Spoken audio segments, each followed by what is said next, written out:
What happens when an elderly woman is kicked out of her own home? Quietly, without shouting, just politely hinting that she should leave. You won't believe where she woke up after spending the night by the cemetery fence. What happened next forced her entire family to make a choice they weren't ready for. Leah woke up before dawn, not because she had slept well, but because it was too quiet.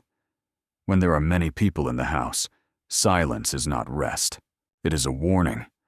It means that someone has been offended again, that someone has exchanged glances without saying a word.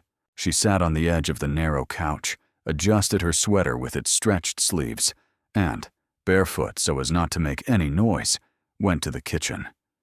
She did everything as usual, automatically. Without even looking, she poured oatmeal into an old pot, poured water from a jug, and lit a match. The flame on the stove was the only thing happy to see her that morning. She wasn't making porridge for herself. She knew her grandchildren were picky. She knew her daughter liked it soft, like cream. She knew her son-in-law would say it was too sweet and pour half of it down the sink. But she cooked it anyway, because she was used to it, because it was her way of saying, "I'm still here." When everyone came downstairs, the hustle and bustle began. Pots clattered, cupboards creaked, voices mingled with the smells of coffee and impatience. Leah stood quietly in the corner, leaning against the refrigerator. No one said, "Good morning." Her daughter walked past, catching her eye and immediately looking away. Her grandson threw his backpack on the table and stood right on the hem of her skirt, not even noticing. Only the youngest girl passing by whispered, "Grandma, you eat too, okay?" And that was better than any "thank you." When they left, the kitchen was a mess. Crumbs, mugs, a lone sausage on a plate. Leah cleaned up in silence. Then she sat down at the table, poured herself the rest of the porridge, and began to eat. Slowly, as if she had to earn every spoonful. And then her daughter came in. Without even looking at her mother, she said with a kind of tired irritation, "We've been thinking. Maybe it would be better for you to move in with Aunt Mona. It's quiet there. It's peaceful." Leah didn't understand at first. Then she asked again, "Is that what you've been thinking?" "Yes. We don't want you to feel like a stranger." The spoon froze in her hand. The porridge grew cold. She realized she couldn't swallow. "Am I in the way?" Her voice was even, but something fragile trembled in it. "No one said you were. It's just, we have our things to do. You have yours. It's normal." "It's okay." The word was like a rag used to wipe away something they didn't want to talk about. Leah stood up, went to the sink, and silently poured out her uneaten porridge. The water drained away with the last bit of her patience. She didn't cry. She didn't even sigh.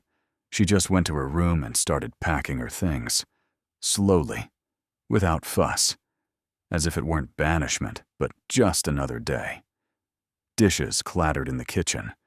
Somewhere upstairs, a neighbor's dog barked, and down below, in her stomach, a tight, cold feeling tightened, as if someone had taken a stone out of her and everything else had collapsed in its wake. She didn't argue, because she knew that if she started talking, she wouldn't be able to stop, and it was better to remain silent than to hear once again that they were looking for a quieter place for her. What happened next changed everything. You won't want to miss how an elderly woman who had been kicked out of her own kitchen stood up and went where no one had called her. But where, perhaps, someone was waiting for her. The bus on the outskirts didn't arrive on time. Leah sat on a bench with a bundle tied from an old scarf. Inside were a nightgown, some underwear, pills, and a toothbrush. Everything she was allowed to take. Everything she didn't mind leaving behind. No one saw her off. No one asked if she would make it. But her brother-in-law said goodbye. "Take care. Call if you need anything. But better after lunch." She sat down in the back seat, closer to the window, and watched the houses go by. Each one had its own character. Some had laundry hanging on a line. Others had trash by the porch. She suddenly became very curious. How many old women like her passed by on the bus every day? How many of them had also been told, "Move, it'll be better for you." The man next to her was reading a newspaper that smelled of fish. Outside the window, it was raining. Warm, sticky rain. Leah remembered how her mother used to say when she was a child, "If they can't hear you, you have to shout with your eyes." But Leah had never been able to shout or look. She had learned to be convenient, inaudible, not even soft. Quiet. "Are you all right?" asked the conductor, a woman of about 40 with tired eyes. Leah nodded. Then, for some reason, she added, "I'm going where no one is waiting for me." "Well, at least the rain isn't heavy," she replied, and moved on. The words were simple, like a rag, but they stuck. No one was waiting. No one was calling. No one wanted her. But they used to call her, even if not out loud. In childhood, when her father whispered, "I missed you." When her husband, still alive, poured her tea and moved it closer to her. When her youngest granddaughter wrote once, 10 years ago, "You are my favorite." Now they didn't call her. They didn't pour her tea. They didn't miss her. Everything seemed normal, but without her. And in that silence, Leah suddenly realized she was like those broken clocks lying in a drawer under the newspapers, seemingly intact, but no one winds it up.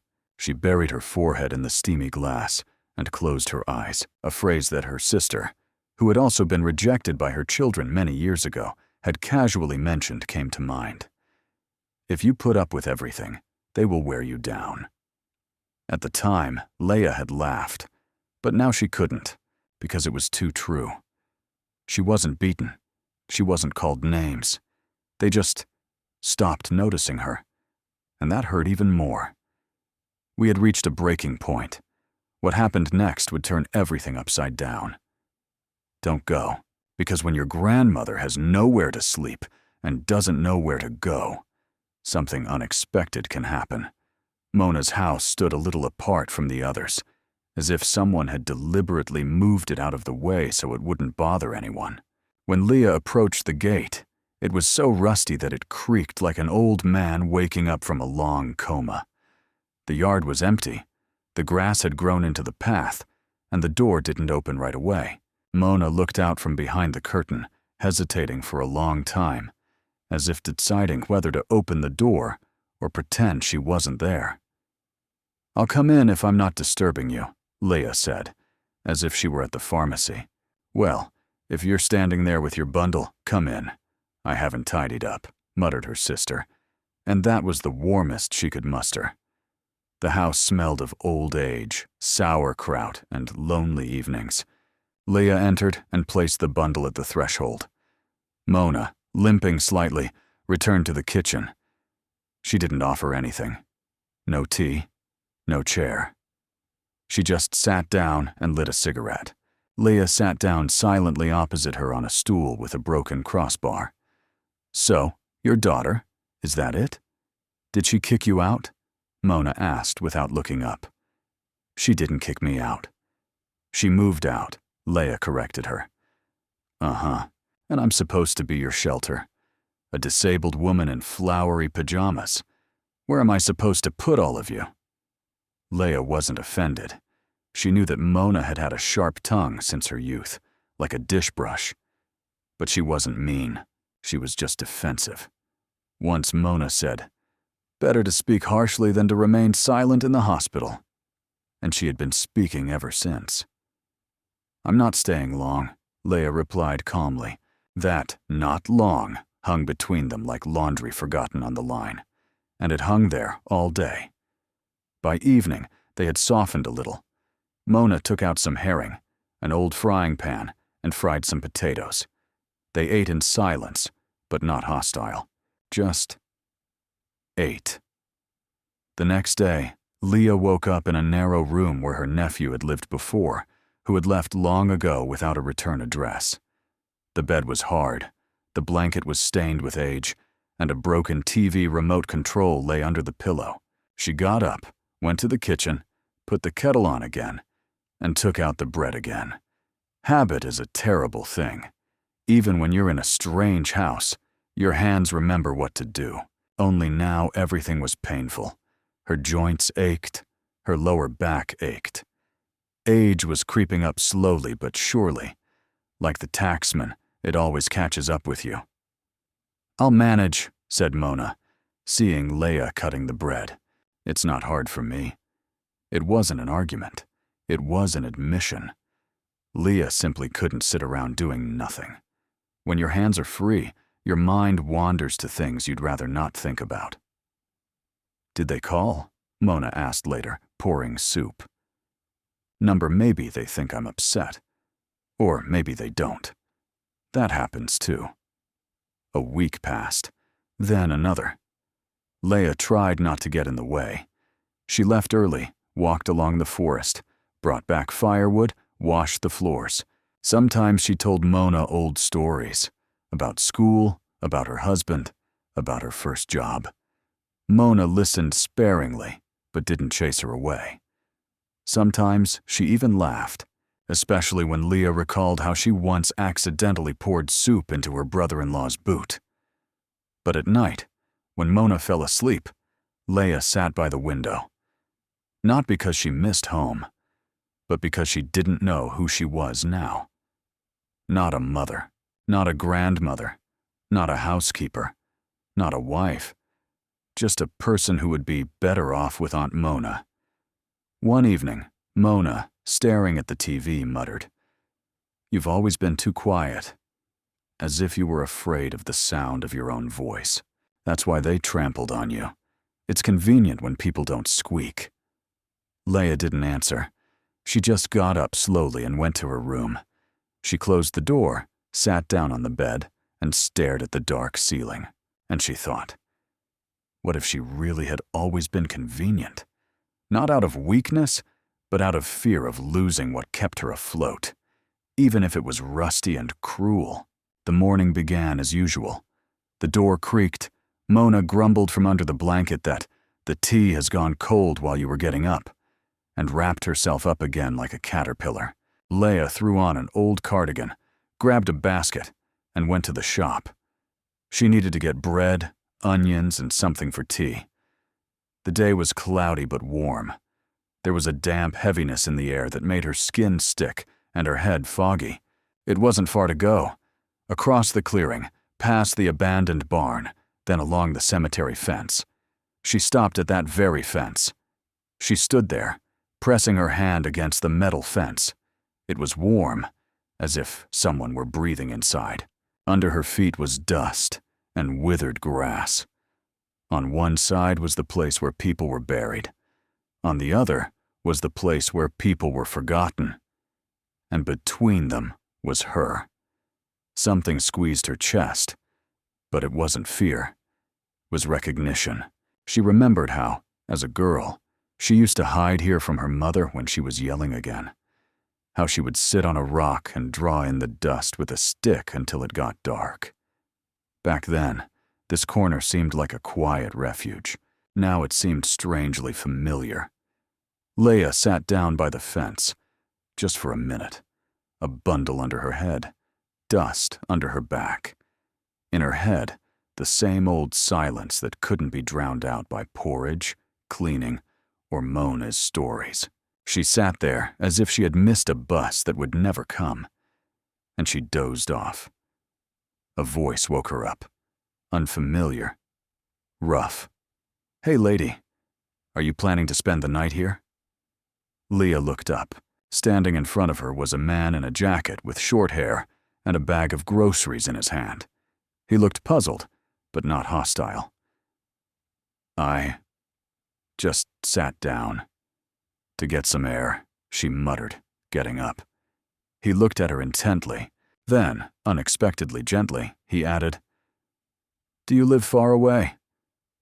Leah didn't answer right away. Her throat was dry. Then, for some reason, she answered honestly, "Nowhere. Here. Temporarily."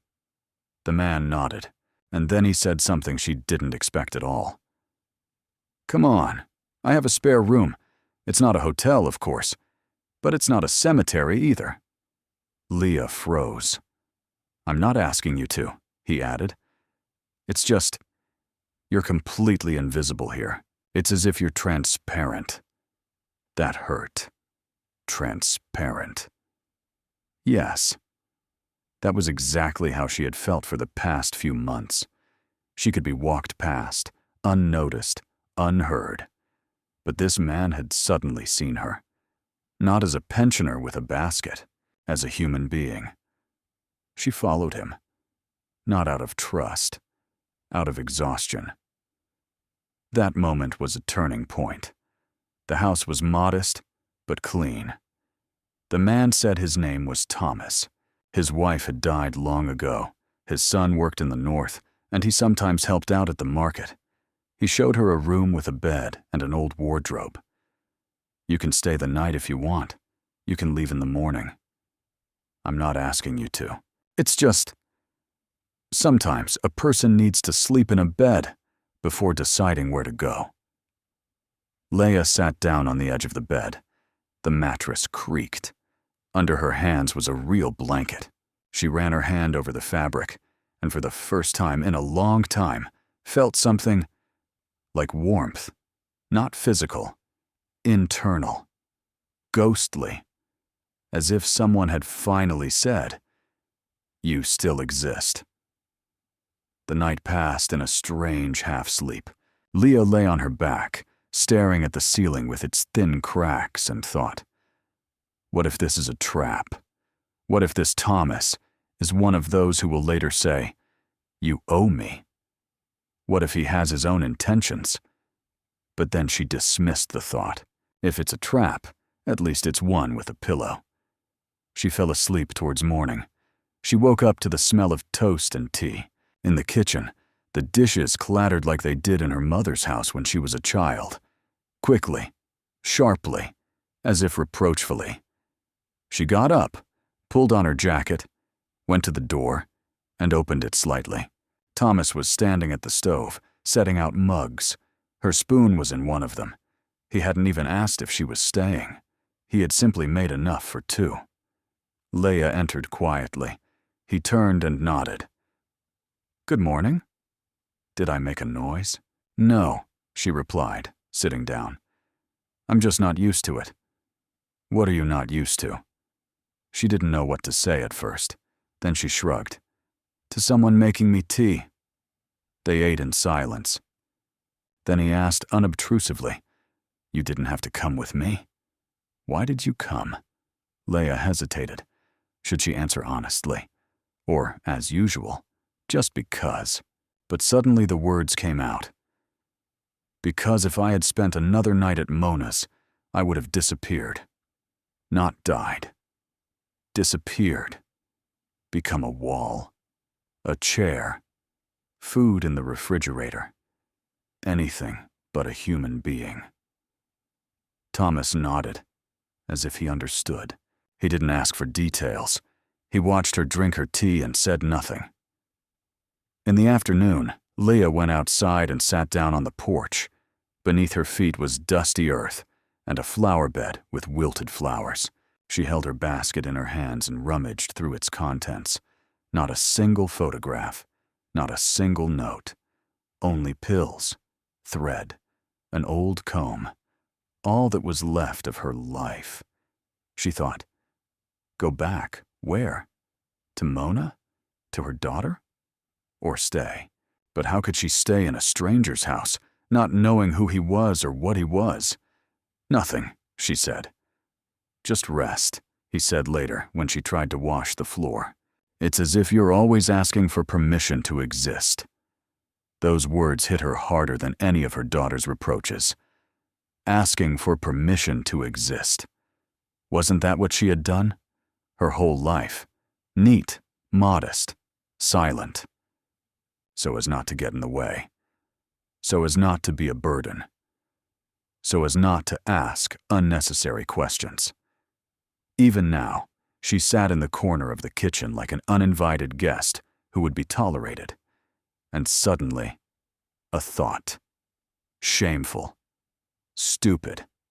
Weak, but real. Maybe she didn't know anything anymore. Maybe it was really okay to just be. That same evening, she approached Thomas.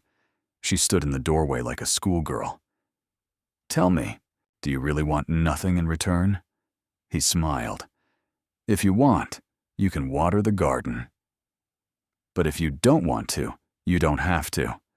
I just felt bad when I saw you sitting there, by the fence, as if you had been put there. Do you understand?" She nodded. And then, for the first time in a long time, she said, "Thank you." Not out of politeness, but truly. He didn't answer. He just took her mug and poured her some more tea. Quietly. Casually. As if she weren't a guest, but a person. Just a person. She woke up early.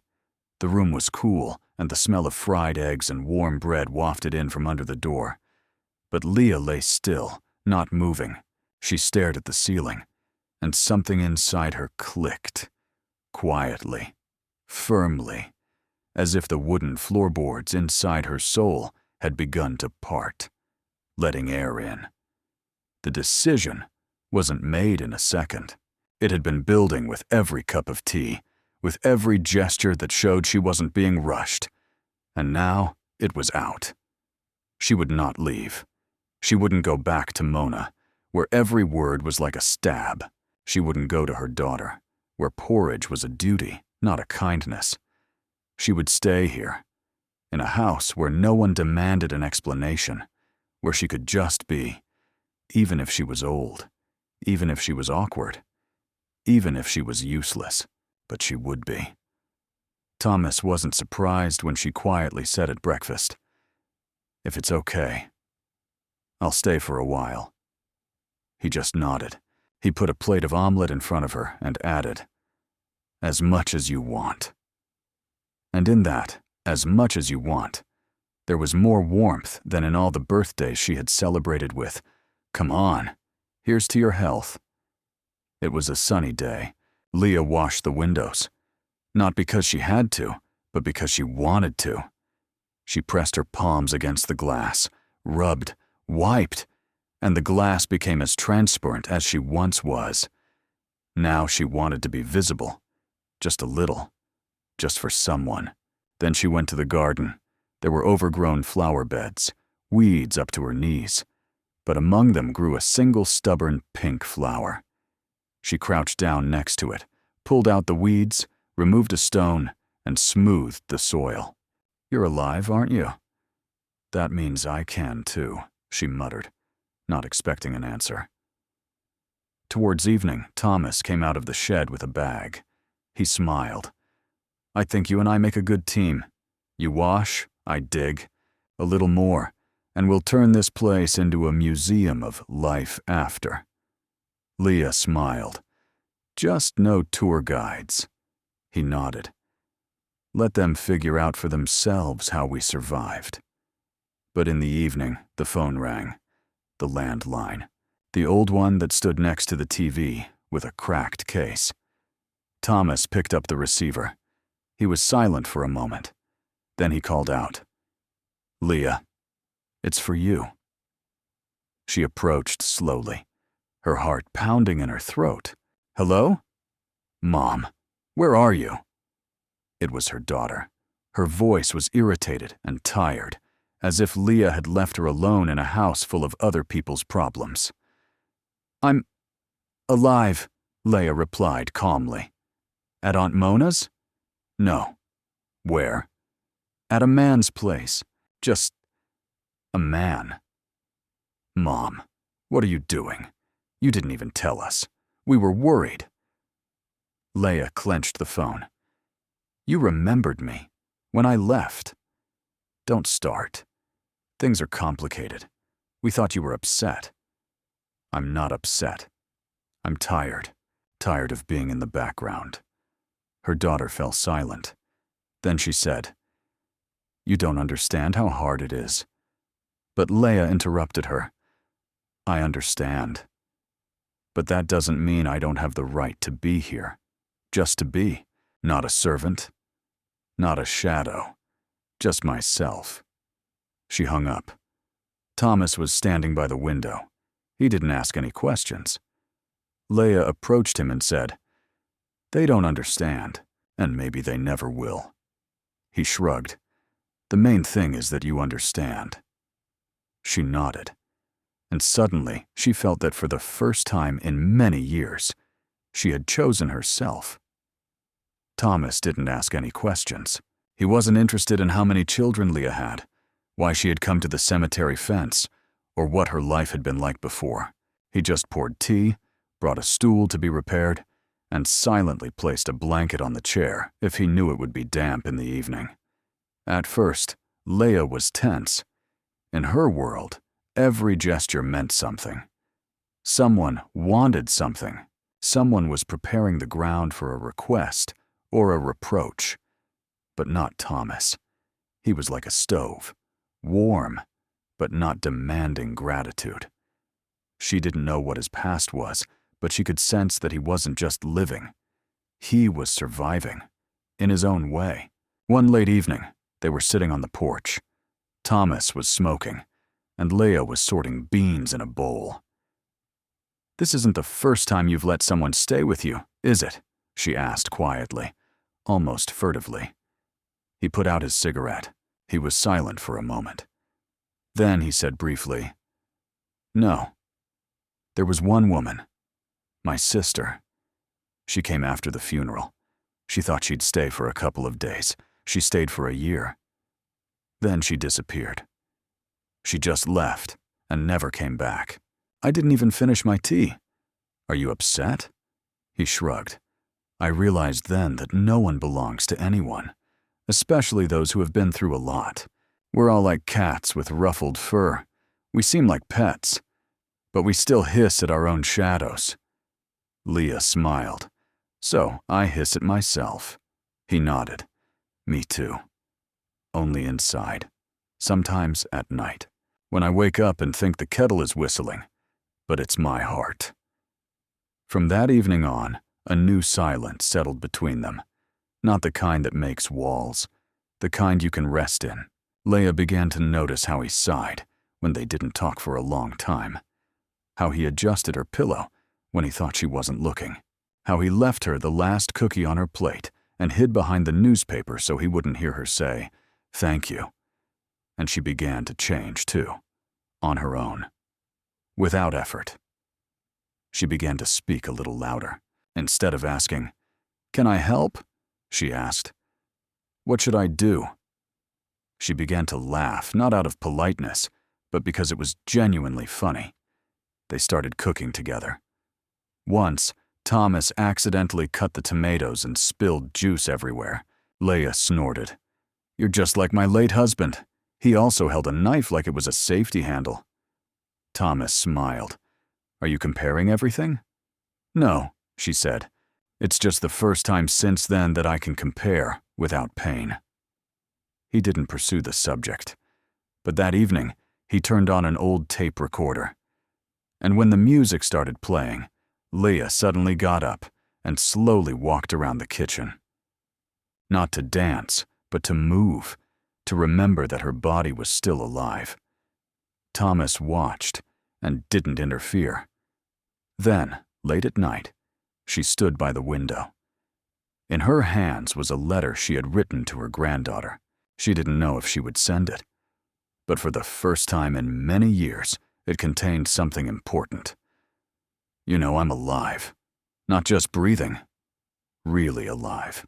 Can you imagine?" The morning began with Thomas running into the kitchen with a shovel, covered in dirt up to his elbows, and exhaling loudly. "I forgot how much spring smells like dampness. It's not like watching TV." Leah laughed so hard she coughed. She had been laughing for a week, little by little, secretly, as if she were learning how to laugh again. At first it seemed like betrayal. How could she smile when her grandchildren didn't even write? But then she realized that they hadn't stopped being her family. She had just stopped being their convenient closet. Now she made her own tea in the morning, not because she had to, but because she wanted the kitchen to smell like home. She baked flatbread, crooked and burnt, but heartfelt. Thomas ate everything without comment, only sometimes he joked, "You cook as if you have 6 hands and no instructions." Leah began to go outside more. She walked in the woods. She swept the yard. She even built a small flower bed near the porch, although Thomas just snorted. "You have as much soil as a hairdresser has customers." But then he brought 2 bags of soil and said, "This is so the flowers won't be offended." One day there was a market in the village. Thomas took a wheelbarrow, and Leah walked beside him, feeling shy at first. People looked at them. Some recognized them. Someone asked, "Who's that?" Thomas waved them off, saying, "My aunt, or my fiancée. Whoever decides, they pay." It was then that she felt for the first time that she was not a refugee, but simply part of the scene. People were noisy, haggling, laughing, and she stood there with strawberries in her hand and thought that all was not lost, that it was possible, standing there in the sun, to feel needed, even if no one called you Mom. In the evenings, they drank tea. Thomas repaired the fence, and Leah sewed new pillowcases from old scarves that Mona had given her, saying, "Here, since you don't mind." She wrote letters, but never sent them, just to hear her own voice, on paper. "Dearest, I now know that silence can be more than emptiness. It can be peace, and I want you to understand that someday, too." But there was something else. Beneath all this simplicity lay anxiety. Leah was afraid of waking up alone. She was afraid that Thomas would suddenly say, "I'm tired of this," or that her granddaughter would appear and reproach her. "You abandoned us."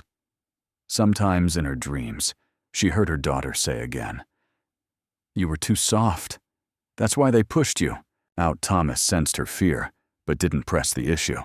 He just said once, as he was passing by, "I'm out of nails in the shed. If you run away, buy some first." It was almost an admission. One day, when the sun was beating down on the roof and the air smelled of dust and fried onions, Thomas brought an old bench. He placed it under a maple tree. Leah sat down, ran her hand over the wood, and suddenly said, "I lived as if I had to work everything off. Even love. Especially love." He sat down next to her. "And now?" She looked at him. "And now, I just want to sit, without proving why." And they sat there. They were silent. And in that silence, there was no pain. Only life. Slow, a little battered, but real. But by the end of the week, something happened that turned everything upside down. It was an ordinary day. Leah was cleaning the kitchen, listening to Thomas working with boards in the shed, when footsteps creaked at the gate. Quietly, decisively, as if the person knew where they were going. She looked out the window. Her daughter was standing there, in a red sweater, with nervous hands and a tired face, which Leah suddenly noticed had become completely different. Not hers. "Mom," she said when Leah came out, "how did you find me?" "Mona told me." Leah was silent. She raised her hands and wiped her palms on her apron. She waited, not breathing. "Can I come in?" Her daughter's voice was not soft. It was normal. Bossy, as if she had come for things her mother had forgotten to take. They sat down in the kitchen. Thomas came in, nodded, and put the kettle on. Then he left without saying a word. "Mom, you know we didn't mean to hurt you," her daughter began. We have our own lives, children, work. It's hard for you with us. It's hard for us with you. But you just left like that, without a word, without a note. We thought something had happened to you. Didn't it occur to you to call? Mom, don't start. Start what? I lived with you for 6 months like a piece of furniture. You didn't even say thank you for the porridge. But you didn't say anything. We didn't know you were unhappy. Leah smiled wearily. Of course, if a person doesn't yell, it means they're fine. Only I, wouldn't even say no to a dog if it was just lying there. And you couldn't even say, I love you, to your own mother. The daughter fell silent. Then she said, Who is he? A man. Who had a place, and who didn't ask, Why did you come here? Silence. Too thick. Mom, do you want to stay here? Leah looked at her. Slowly, as if it weren't a question, but a sentence. Yes. I don't want to go back to a place where no one speaks when I'm eating porridge. Where I'm in the way, even when I'm standing in the corner. Her daughter swallowed. There was no anger in her eyes, confusion, and something like shame. What about the children? They're fine. I'm asking about me. His daughter didn't answer. She stood up. She took something out of her bag. She put it on the table. An envelope. Leah looked at it. She recognized her granddaughter's handwriting. She wanted to write to you, but she was too shy. She wrote to me, and I didn't give it to you. Here, read it. She left. She didn't say goodbye. She just left, as she had come. Leah sat at the table. She looked at the envelope. Then she tore open the edge and took out the piece of paper. Grandma, I'm sorry I didn't write. I miss you. I thought you would always be there. And then you disappeared. And I was scared that I had driven you away. If you are reading this, know that I love you. Not as an old woman, but as the one who always silently stroked my hair and knew when I was lying. Leah cried, not out loud. The tears just flowed and flowed, because everything she had been holding back had now broken free.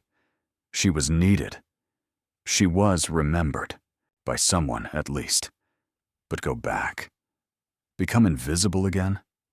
Number now, she knew that being needed didn't mean going back to where she wasn't cared for. The morning had been a disaster. Thomas had cut his hand while chopping wood. Leah bandaged it, just as she had bandaged her husband when she was young, firmly but carefully. Then she went to the kitchen, and the phone rang. Again. The second time that morning, she didn't answer.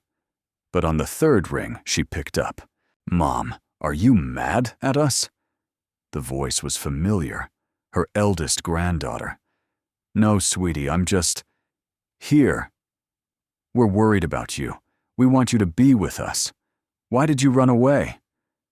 I didn't run away. I left. Silence. Dad said you were upset that we don't listen to you, but you didn't say anything.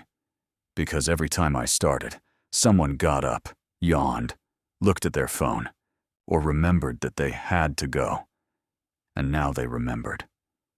Her granddaughter's voice trembled. We want you to come back. What for? Well, so it can be like before. Leah took a deep breath. Thin, cold. How was it before? Silence again. Then Mona called. What have you done? My daughter is in tears. My son-in-law is angry. Everyone's walking around as if you've gone to prison. I just decided to live a little, Mona. Are you out of your mind? In a strange house with some man? And with my own family is better. You want everyone to think you've lost your mind? Let them think what they want, as long as they don't ignore me. Mona hung up with a crash that sounded like old glass breaking behind the door. That evening, Leah went out to the barn. Thomas was sitting on a box, smoking. They're sending me back. If you want to go, go. I don't want to.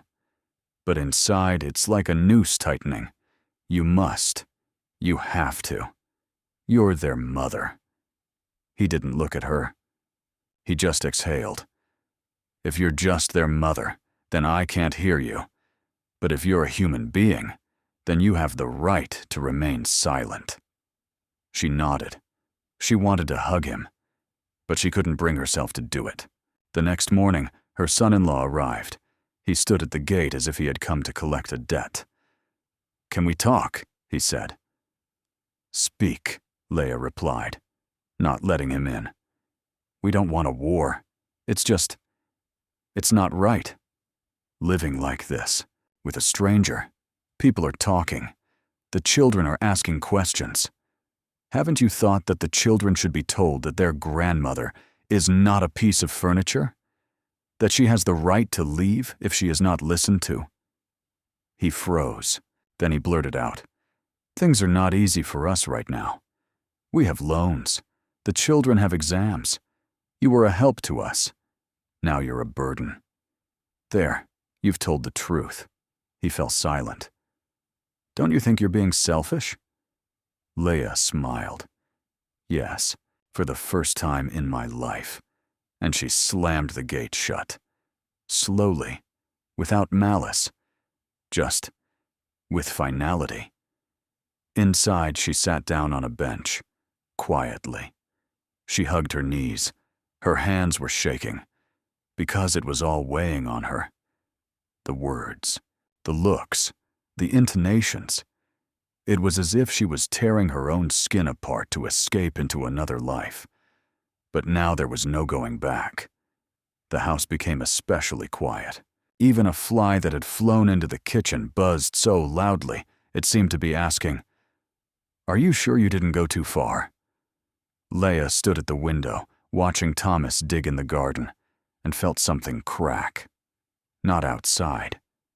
Inside, as if everything she had held on to, her dignity, her determination, her calm, had suddenly fallen off the shelf and shattered in a single moment. After her son-in-law's visit, no one called.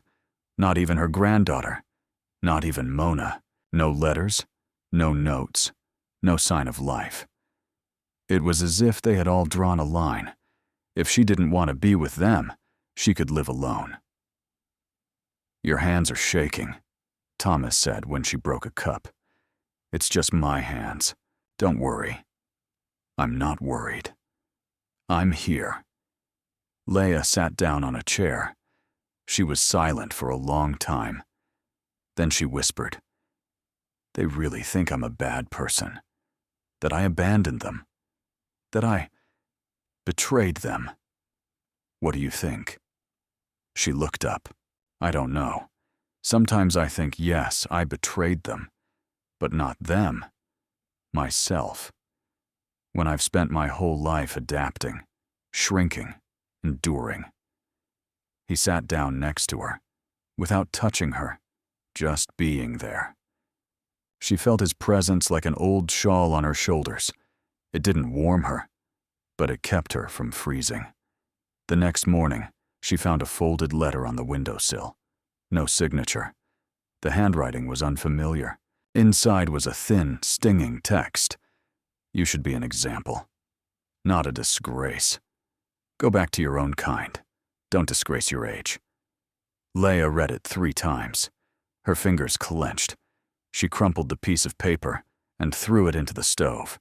She watched it smolder and disappear, and she felt not anger, but emptiness. Complete. Dull. Viscous. Thomas wasn't joking that day. He spoke little. He didn't even ask what the letter was. He could see it in her face. He knew it wasn't the time. Leah went to her room. She sat down on the bed. The same bed where she had first thought. What if I stay? Now the bed seemed hostile to her, soft to the point of helplessness, as if fear was lurking beneath it. What if it's all for nothing? She lay down, and for the first time she didn't want to get up. "You're not eating," Thomas said at dinner. "I don't want to." "Are you sick?"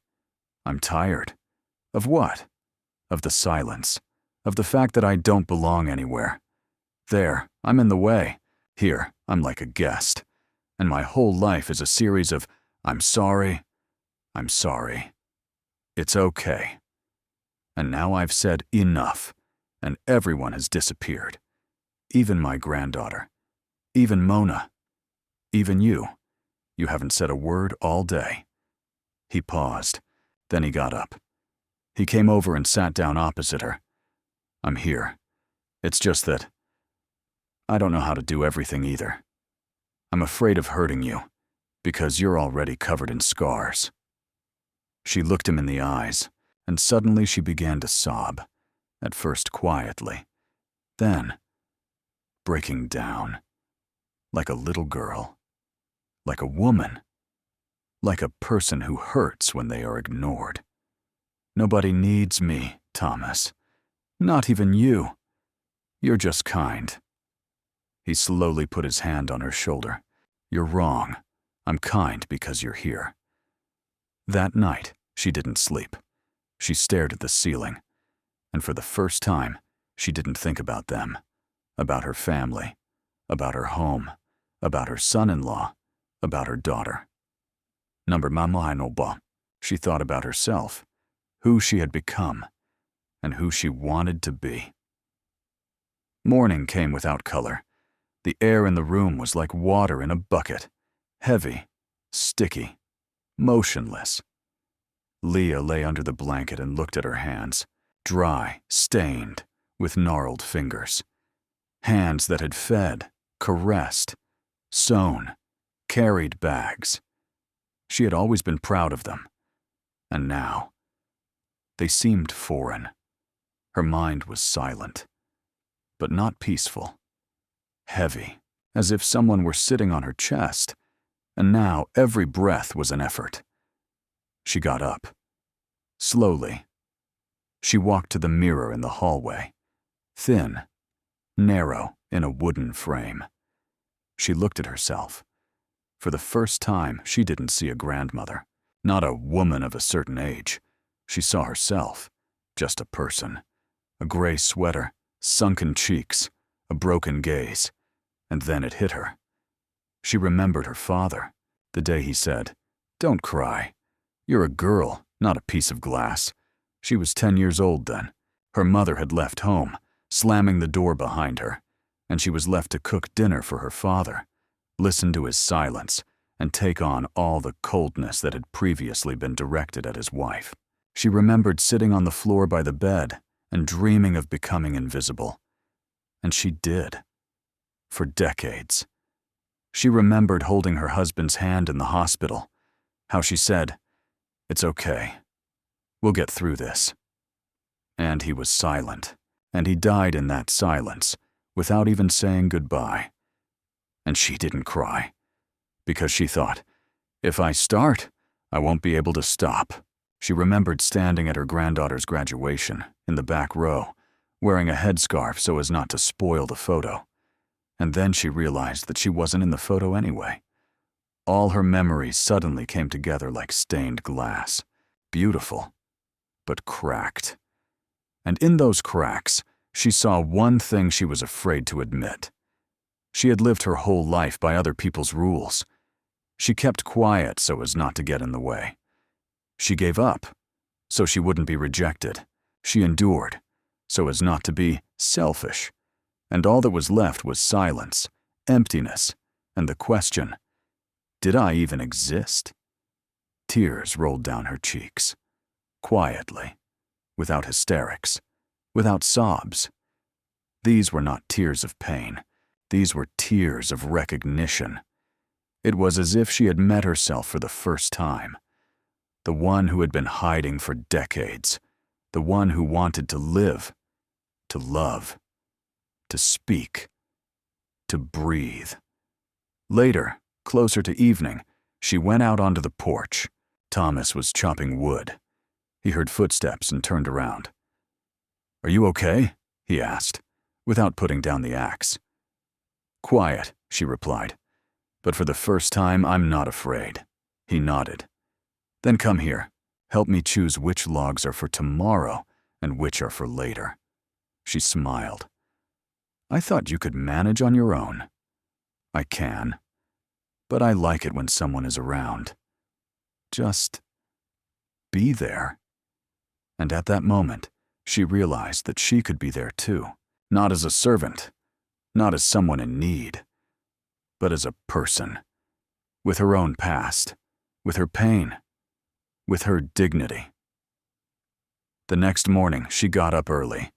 Not because she had to, not because she was anxious, but because she felt calm inside. Not smooth. No, just calm. As if she had stopped fighting to be heard and started just living. The kitchen already smelled of bread. Thomas was working his magic in the oven, muttering, "I don't know how it'll turn out. I'm doing it from memory, but if it works, consider it a holiday." Leah came over, sat down on a stool, and looked at him silently. Then she said, "I want to do something." He turned around. He didn't ask. He just looked. "I'm going to write to them, not to come back, just to say I exist." He nodded. "Letters are a good thing. Paper can take anything. People can't always." She wrote for a long time. Her handwriting was shaky. Her hands were clumsy. But there was no reproach in any of the words. No complaint, only calmness. "I haven't disappeared. I just left the room where no one heard me. I haven't stopped being your mother. I just stopped being a doormat. I'm not asking for love. I've earned it. And if anyone wants it, it's here, inside me. But I'm not going back to where I was lost out of habit." She signed it, sealed it, and went out into the street. At the post office, they gave her a stamp. The old cashier looked closely at the address and said quietly, "Is this yours? Are you Leah?" Leah nodded. "Your daughter is noisy. She runs around and slams doors. And you're like water. Calm. But water wears away stones, you know?" Leah smiled for the first time at the words of a stranger, not out of politeness, genuinely. At home, she tidied up the closet. She sorted through her clothes. She threw away the old stockings she had kept for a rainy day. That day had come, and it was over. Then she took out an old photograph, more black and white faces, her father, her mother, her sister. She was just a little girl, the one who was silent when the others were shouting. She took a pair of scissors. She carefully cut herself out of the picture. She put it in a frame. Now, it was just her, not because she was against her family, but because for the first time, she was doing something for herself. When Thomas came into the kitchen, she was standing by the window. She was holding a letter. The second one. "Who's that for?" he asked. "For me." For later. He came over, took the letter, and read the envelope. "If you forget who you are, reread this." "That's clever," he said. "Can I do that too?" "Of course," said Leah. "Only yours will be shorter, I think."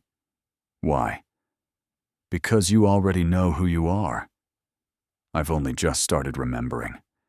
That evening, they drank tea in the garden. Above their heads were clouds like old bedspreads. Beneath their feet were crooked flower beds that no longer annoyed them. "You know, Thomas," said Leah, "I was always afraid of being alone. Now I'm afraid of being close again." "You're not close," he replied. "You're here." She nodded. She didn't cry. She didn't sigh. She just was. The letter arrived 4 days later. The envelope was crumpled, with messy handwriting. But Leah recognized it immediately. It was how her granddaughter wrote when she was still learning to form letters. The letters were straight as a ruler, but the ends were shaky. She held the letter in her hands for a long time. Then she sat down. She opened it. Grandma, I bought the stamp myself. I didn't tell anyone.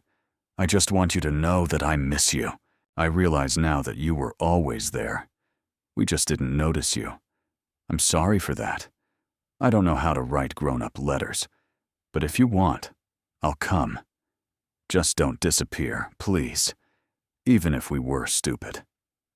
Leia closed her eyes, for the first time in a long time, not to hide, but so that only one line remained in her head. "If you want, I'll come. Not we, not family, just one. The one who felt everything. The one whose letter they didn't deliver back then." She didn't answer right away. She went to the garden. Then she washed the scarves. Then she sat down on a bench under a maple tree, where Thomas was reading the newspaper, and sat there silently for a long time. "Is she coming?" he asked. "Maybe." "Do you want her to?" She thought about it, not with her heart, not out of pity. Yes, but not to get everything back, to start over, differently. 2 days later, a silhouette appeared at the gate. Small, thin, wearing sneakers and a long sweater. Her granddaughter stood there, clutching her backpack. Leia opened the gate, silently. "Hi," said the girl. "Hi. I didn't know if I could come. Mom doesn't know I left." "You know," said Leia, "sometimes, to understand where you belong, you have to disappear for a while." They hugged. No tears, just a hug. As if nothing had happened between them, although everything had happened. In the evening, the three of them drank tea. The granddaughter told them how she was teased at school for her long braid, and Thomas suggested cutting it off and braiding it into a charm. Leia laughed. Then she brought out an old photo album and showed herself. Young, insecure, beautiful. "You're smiling here," said her granddaughter, "because back then you still believed that everything was simple, and then you learned that simple doesn't mean right." Before going to bed, they stood at the door. The girl asked, "Have you forgiven Mom?" Leia looked at her. Slowly. "I realize that she's a person too, with fears, with fatigue, with habits. I don't know if it's forgiveness, but now I'm not angry. And she forgave you? I'm not sure, but that's not my business anymore." That night, Leia sat by the window. In one hand she held a cup, in the other, a note written by her granddaughter before bed. "I'm glad you found yourself, even if it wasn't where we were looking for you." She reread it, smiled, and for the first time in decades, she didn't feel guilty for simply being alive. Morning. Kitchen. The same bowl. The same old mugs with faded designs. The window was fogged up with steam, and on the windowsill was fresh bread and an embroidered towel. But the silence was different now. Not anxious. Alive. Leia stood at the stove in terry cloth slippers, propping her hip on a stool. Eggs were sizzling in a frying pan. In the next room, her granddaughter was snoring, tired from the journey, but seeming a little lighter than she had been in the city. Thomas came in and scratched the back of his head. "Are you in charge today?" "No. I just like the smell of food." He sat down, silent as always. He handed her a saucer. "Thank you," she said. And suddenly she realized she was talking to herself. Thank you for not giving up, for staying, for not going back to where they kept her silent. The clock ticked on the wall, the same one as on the first day.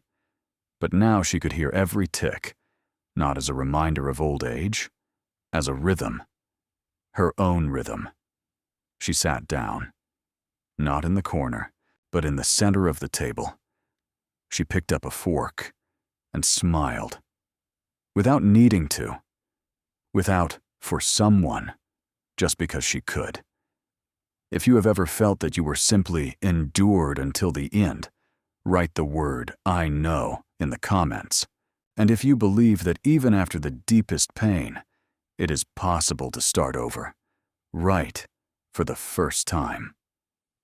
Let's find out how many of us there are, those who chose themselves.